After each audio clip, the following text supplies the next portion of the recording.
Hi guys, welcome to Richard Cabile YouTube channel, and to this video, I will teach you how to log in BDO Pay online wallet app in your mobile phone. So okay guys, but before we start, kindly subscribe to my YouTube channel by pressing the subscribe button and the bell to notify you if I have new videos. Okay guys, let's start.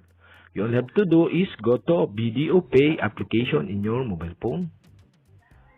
So okay guys, here in BDO Pay app, okay, you can see the login button. So okay guys, if you are not signed up, you need to sign up first before you log in this BDO Pay application.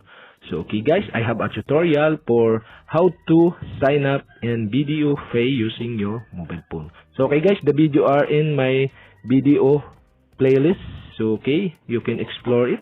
And okay guys, let's start. So okay, to log in BDO Pay application, so okay, you'll have to do is click login button.